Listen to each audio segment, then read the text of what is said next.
Olá, boa tarde. Punição mais severa para quem maltratar cães e gatos. O agressor pode pegar até 5 anos de prisão. A lei foi publicada no Diário Oficial de hoje. Esta nova lei é um dos destaques do Jornal da Justiça de hoje. Você vai ver também. Suspeita de interferência na Polícia Federal. Ministro Celso de Mello, do Supremo Tribunal Federal, exclui de julgamento virtual recurso do presidente Bolsonaro. Exclusividade da União para explorar loterias é uma das pautas que os ministros do STF podem julgar na sessão plenária de hoje. E ainda informação de qualidade e de graça. Eleitores podem acessar pelo celular conteúdos da Justiça Eleitoral sem gastar pacote de dados. A parceria foi oficializada entre o TSE e um grupo de empresas de telefonia.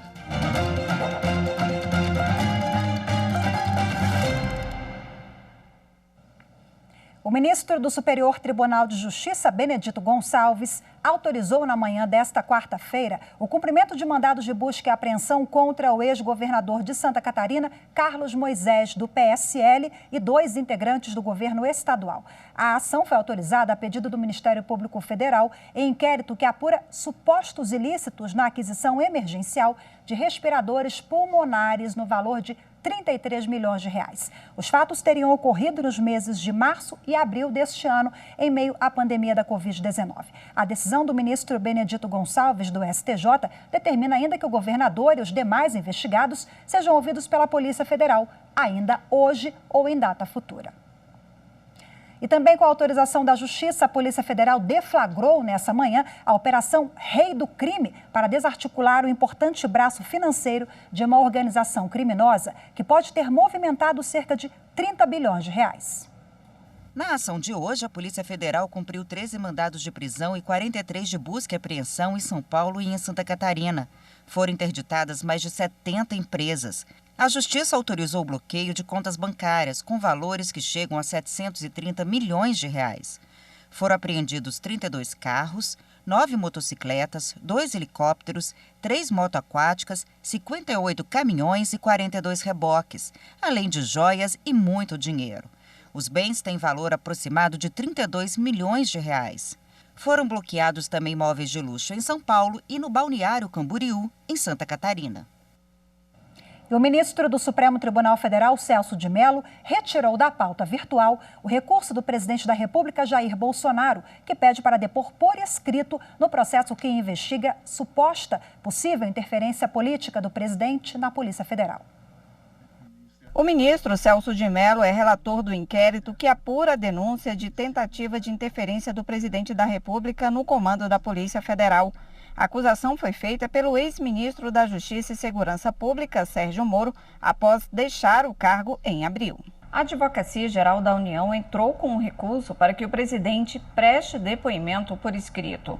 O pedido foi encaminhado ao plenário virtual pelo ministro Marco Aurélio, que assumiu a relatoria enquanto Celso de Mello estava de licença médica. Mas, ao voltar, o decano da corte afirmou que o caso não é urgente e, por isso, não precisa ser analisado pelo plenário virtual. Celso de Mello deu 5 dias para que o ex-ministro da Justiça e Segurança Pública, Sérgio Moro, apresente contrarrazões ao pedido do presidente da República e informou que, depois disso, o caso deverá ser julgado pelo plenário por videoconferência. Antes de sair de licença, o ministro Celso de Mello já havia decidido que Jair Bolsonaro deveria prestar depoimento de forma presencial. Ele explicou que a prerrogativa de depor por escrito é quando o chefe de poder está na condição de testemunha ou vítima, o que não é o caso de Bolsonaro, que é investigado no inquérito. Com a retirada do processo da pauta do plenário virtual, caberá ao presidente do Supremo Tribunal Federal, ministro Luiz Fux, decidir quando o recurso da Advocacia Geral da União entrará na pauta do plenário presencial. E hoje tem sessão plenária do Supremo Tribunal Federal por videoconferência. Quem traz as informações da pauta de julgamentos é a consultora jurídica da TV Justiça, Karina Zucolotto. Na pauta dirigida, nós temos pelo menos 10 processos em perspectiva de julgamentos, mas a grande expectativa é da retomada de um julgamento iniciado na semana passada de 3 ações que questionam o monopólio, a exclusividade da União para explorar as loterias em todo o território nacional. O relator das 3 ações é o ministro Gilmar Mendes, que já leu um relatório das 3 ações. As sustentações orais já foram feitas, quando então o julgamento foi suspenso para uma possível retomada nesta quarta-feira. Em 2 ações, uma ADPF proposta pelo governador do estado do Rio de Janeiro e a outra da associação, se questiona dispositivos do Decreto-Lei 204 de 67, que trouxe esse monopólio para a União, alegando o governador do Rio de Janeiro que esses dispositivos não teriam sido recepcionados pela Constituição de 88 e violam o Pacto Federativo, no que poderiam estar descumprindo o princípio da não intervenção e também da proibição de monopólios. Alega ainda o governador do estado que loterias não são jogos de azar, mas uma prestação de serviço público e que muito do que se arrecada dessas loterias é investido na Seguridade Social e também em benefícios para o cidadão. Na ação direta de inconstitucionalidade, também sob a relatoria do ministro Gilmar Mendes, proposta pelo Procurador-Geral da República, o que se questiona são leis do estado do Mato Grosso, na verdade uma lei de 2007 e decretos regulamentares de 2011, que estabeleceram a possibilidade do estado explorar direto ou indiretamente as loterias nas mesmas modalidades de exploração da União. Segundo o Procurador-Geral da República, estaria havendo uma usurpação da competência da União para legislar sobre consórcios e sorteios e que, por isso, as normas deveriam ser declaradas inconstitucionais. E esse e outros julgamentos que podem acontecer no plenário nesta tarde de quarta-feira, você pode acompanhar aqui na TV Justiça, a partir das 14 horas, no Direto do Plenário. A gente te espera. E você vai ver a seguir penas mais severas para quem maltratar cães e gatos. Assunto para o próximo bloco, não saia daí.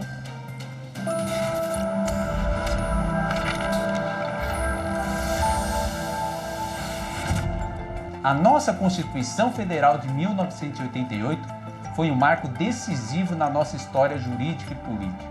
Com ela, nós tivemos uma maior efetivação dos direitos sociais no Brasil e a consecução de um dos objetivos fundamentais da nossa República, que é a redução das desigualdades sociais e a erradicação da pobreza, processos que estão em construção no nosso país.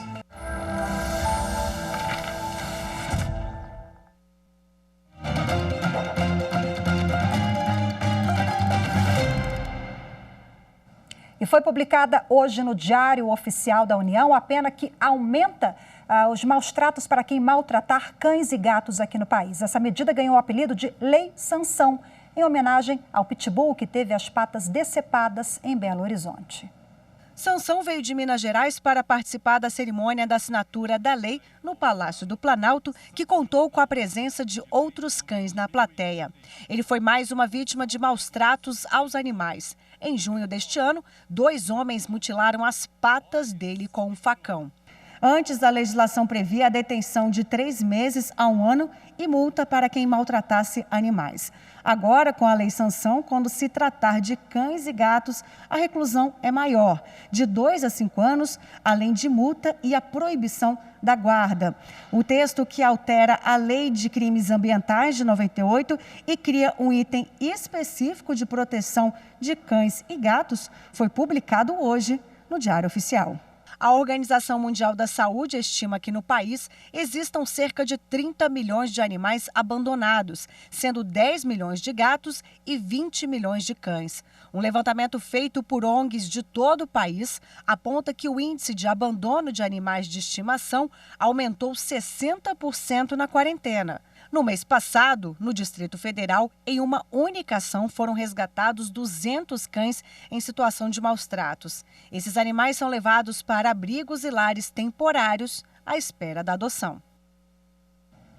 E para falar mais sobre o assunto, eu converso agora com a advogada Ana Paula Vasconcelos, que é especialista nessa área de defesa dos animais, direitos e garantias dos animais. Seja muito bem-vinda, Ana. Boa tarde.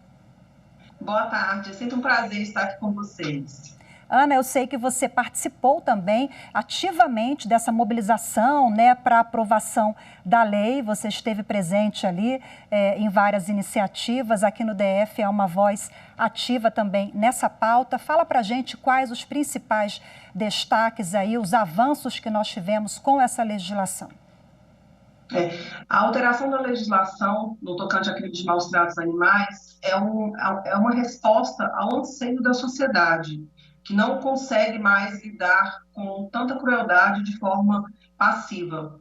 Então, eu vejo que a aprovação e sanção dessa lei é um avanço muito grande na nossa sociedade e trará uma nova consciência para a população, né? Assim esperamos, porque agora aquele agressor que maltratar um cão ou um gato, ele será efetivamente preso. Pela nova legislação do parágrafo 1º-A do artigo 32, aquele que maltratar cães e gatos poderá ser preso em flagrante e só será liberado na audiência de custódia. Nem o delegado poderá arbitrar fiança. Então, isso já é um avanço e, aos poucos, nós vamos deixar de sentir aquela sensação de impunidade, que o agressor comete as piores atrocidades contra os animais e muitas vezes sai antes do denunciante da delegacia. E você acha que essa lei ela pode, de alguma forma, inibir esses agressores com essas punições mais severas? É a nossa esperança, né? Que a sociedade esteja num processo evolutivo e que, aos poucos, a gente vá conseguindo acabar com aquela cultura de que maltratar um cão ou um gato não dá em nada, né? De uma forma popularmente conhecida. Uma vez que, na legislação que vigorou até ontem, a pessoa que cometia uma atrocidade, como foi essa do Sansão, ele, no máximo, vai pagar uma cesta básica ou prestar serviço comunitário. Quer dizer que foi o caso do Sansão, né? O Sansão é um pitbull, um animal de Belo Horizonte, ele teve as patas decepadas, não foi isso, Ana? E no caso deste agressor, o agressor saiu impune. Totalmente impune. O que é um pagamento de uma cesta básica face a uma atrocidade dessa magnitude, né? Então, agora, se fosse na legislação atual, ele ficaria preso, seriam analisadas as circunstâncias do ocorrido, o grau de periculosidade, de violência empregado, e aí ele realmente poderia ficar preso. Ana, essa lei que foi sancionada ontem pelo governo, ela faz uma alteração na lei de crimes ambientais. A legislação, ela muda apenas o aspecto da punição no que se refere à agressão a cães e gatos ou abrange também outros animais? Não, ela é restrita a cães e gatos. Os demais animais, os domésticos, domesticados, silvestres, continuam com a mesma punição, de 3 meses a 1 ano. Você acha que é uma questão cultural também, né? Essa ideia, esse imaginário de que não existe punição para esse tipo de crime, ou a sociedade não encara os animais como um ser que deve ser protegido também? Quais as principais barreiras que a gente encontra ainda para coibir esse tipo de crime na sociedade?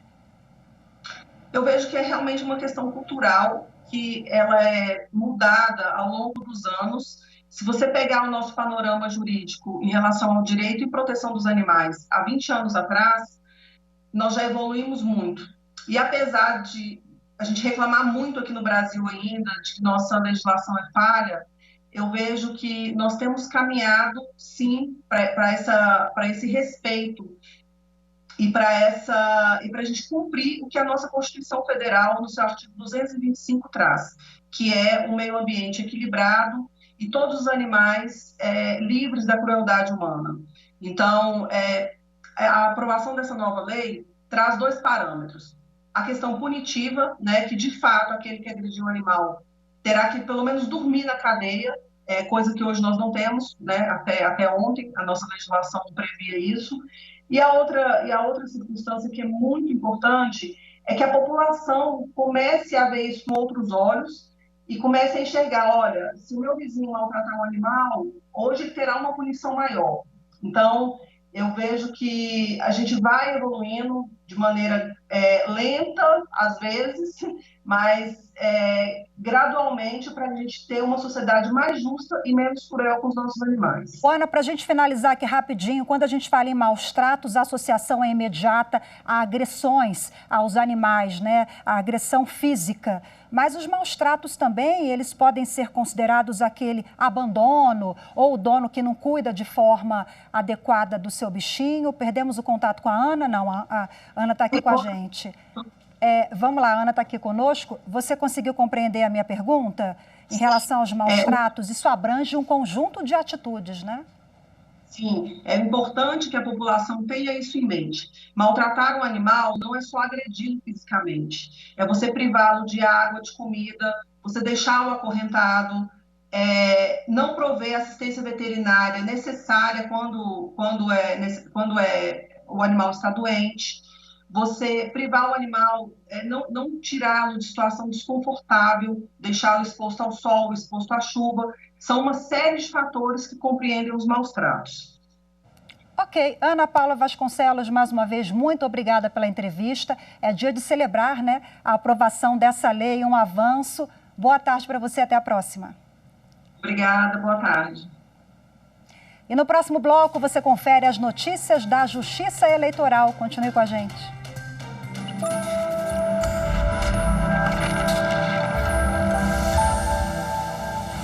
Uma condenação absoluta da tortura, do tratamento desumano e degradante, da escravidão e de todas as formas de violação à dignidade essencial do ser humano. Essa, para mim, é a grande conquista e o grande diferencial da Constituição vigente.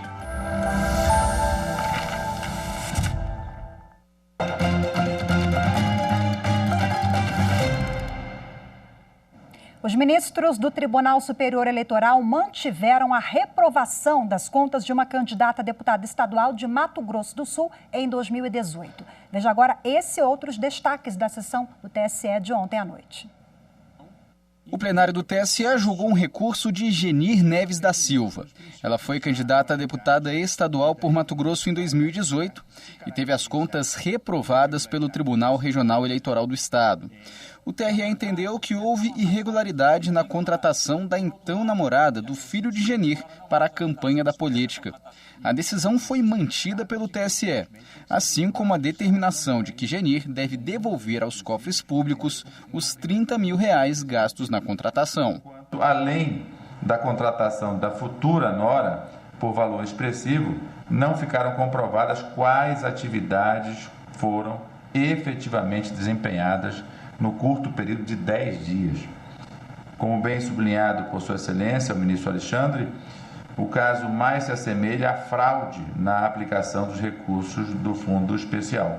Dessa forma, a reprovação das contas e a devolução dos recursos destinados ao pagamento dessa contratação, no valor de R$30 mil, é a medida que se impõe. Em outra decisão, o plenário negou um recurso do Ministério Público contra Marcelo Tadeu Lemos de Oliveira. Ele foi candidato a deputado federal por Alagoas em 2018 e teve as contas reprovadas pelo Tribunal Regional Eleitoral do Estado. No recurso, o Ministério Público pedia que Marcelo devolvesse aos cofres públicos recursos do Fundo Partidário e do Fundo Especial de Financiamento de Campanha, utilizados para contratar as filhas dele durante a campanha de 2018. Mas os ministros negaram o pedido por entender que a contratação não foi irregular. Na espécie, o acordo regional não aponta nenhuma irregularidade nos pagamentos realizados pela campanha do recorrido em favor de suas filhas. A Corte Regional corretamente assentou que não se trata de valores excessivos, sejam considerados os valores absolutos pagos, sejam as funções desempenhadas, tampouco há elemento que indique que os serviços não foram prestados. Finalmente, entendo que, diante desse quadro, não há motivo para que se reforme o acordo regional e se reconheça a ilegalidade das despesas com a contratação das filhas do recorrido para sua campanha. O TSE negou um recurso do Partido Social Liberal e manteve decisão que reprovou a prestação de contas da legenda referente ao exercício financeiro de 2014. Com isso, fica mantida a suspensão do repasse de uma cota do fundo partidário ao PSL, além da determinação de que o partido devolva mais de R$240 mil aos cofres públicos. Agora uma boa notícia. Uma parceria entre o Tribunal Superior Eleitoral com empresas de telefonia vai facilitar o acesso das informações confiáveis sobre o processo eleitoral. A partir de agora, os eleitores vão poder acessar os conteúdos da Justiça Eleitoral pelo celular sem gastar o pacote de dados. A partir de agora, os eleitores têm acesso de graça ao site da Justiça Eleitoral. Os usuários podem consultar os conteúdos sem pagar nada até o mês de dezembro, depois do segundo turno das eleições. A parceria foi oficializada entre o TSE e um grupo de empresas de telefonia, o Sinditele Brasil, que mudou de nome para Conexis Brasil Digital. A intenção é que o eleitor tenha mais um incentivo para acessar o conteúdo. Durante o encontro virtual, o presidente do TSE, ministro Luiz Roberto Barroso, ressaltou que as fake news divulgadas durante o processo eleitoral podem produzir impactos negativos e que essas parcerias são essenciais para que o eleitor tenha informações confiáveis. Esse acordo que nós estamos celebrando hoje, ele democratiza o acesso à informação para boa parte da população brasileira. Uma das faces positivas da crise humanitária da Covid-19 tem sido o despertar desse espírito mais filantrópico e mais patriótico em diversos segmentos da vida brasileira e que se materializa agora na disposição das empresas de telefonia de colaborarem com a justiça eleitoral, com o país e com a democracia para nos ajudar no enfrentamento dessas notícias falsas. Para o presidente da Conexis Brasil Digital, Marcos Ferrari, a parceria vai auxiliar o eleitor na hora do voto. Facilitar o acesso dos eleitores a informações confiáveis sobre o processo eleitoral. Medida bastante relevante para fortalecer justamente a democracia. Ao encerrar o evento, a secretária-geral da presidência do TSE, Aline Osório, disse que essa é mais uma forma de ajudar o eleitor a votar consciente. Essa parceria é uma entre as várias do TSE, mas que se somando esses esforços, nós conseguimos levar a informação de qualidade para o público, permitir que os eleitores possam exercer o voto de maneira informada e acessando todas as informações, não apenas sobre o processo eleitoral em geral, mas também sobre as medidas de segurança sanitária em meio à Covid. Você sabe quanto custa para fazer as eleições municipais? Você vai saber agora na reportagem de Renata Gorga, onde os recursos são aplicados para que dê tudo certo e todos possam exercer o direito do voto. Já organizou um evento, uma festa, uma reunião de amigos? Sempre tem gastos, né? Agora imagina o dinheiro que a Justiça Eleitoral precisa investir no processo eleitoral 2020. Quer saber? R$1,280 bilhões. Isso mesmo, o valor foi autorizado pela Lei Orçamentária Anual, a LOA. Afinal, são quase 148 milhões de eleitores, cerca de 750 mil candidatos e aproximadamente 2 milhões de mesários distribuídos em milhares de sessões eleitorais de mais de 5.500 municípios. Olha só, desse montante, 647 milhões devem ser investidos nas eleições municipais 2020. Em média, 320 milhões de reais serão usados para o pagamento de pessoal. Cerca de 10 milhões de reais devem ser destinados para as eleições suplementares. Os demais 311 milhões e 300 mil reais vão ser utilizados para a manutenção e a compra de novas urnas eletrônicas em 2021. Bom, esse valor maior de 647 milhões de reais serve para custear diversas atividades. Presta atenção, o montante inclui o envio das urnas às sessões, o armazenamento, a conservação e a preparação delas. Para isso, é necessário contratar serviços e gerenciar várias ações. E claro, ainda tem os gastos com transporte e apoio operacional das urnas eletrônicas, alimentação dos mesários, suportes administrativo, técnico e operacional, auxílio das Forças Armadas e com materiais de consumo, votação, apuração, justificativa, diplomação e divulgação de resultados, entre outras despesas. Uma das logísticas que mais demandam a estratégia da Justiça Eleitoral é a distribuição das urnas eletrônicas. A depender das necessidades de cada Tribunal Regional Eleitoral e de cada zona eleitoral, elas chegam por meio de helicópteros, de aviões ou mesmo por barcos. Se o local for de difícil acesso, a viagem pode durar dias. Mas no final tudo dá certo. Você também deve se perguntar sobre o Fundo Especial de Financiamento de Campanha, né? O montante previsto na LOA para as eleições não inclui os recursos do Fundo Eleitoral. Para este ano, serão distribuídos cerca de 2 bilhões de reais do FEFEC aos partidos políticos que estiverem registrados no Tribunal Superior Eleitoral. Eles vão poder financiar as campanhas dos próprios candidatos. Mas é importante destacar que eles devem seguir os limites de gastos estabelecidos pela Justiça Eleitoral e com a aplicação mínima obrigatória de 30% para custeio de candidaturas femininas. As legendas e os candidatos também vão poder arrecadar recursos para as campanhas por meio do financiamento coletivo. Outra fonte de financiamento é a autodoação, que também tem o teto, 10% dos limites estabelecidos de gastos para o cargo em disputa. E o Jornal da Justiça de hoje fica por aqui. Muito obrigada pela sua companhia. Lembrando que a TV Justiça transmite daqui a pouco ao vivo o direto do plenário, a sessão plenária do Supremo Tribunal Federal. Te espero amanhã. Obrigada pela companhia. Tchau, tchau.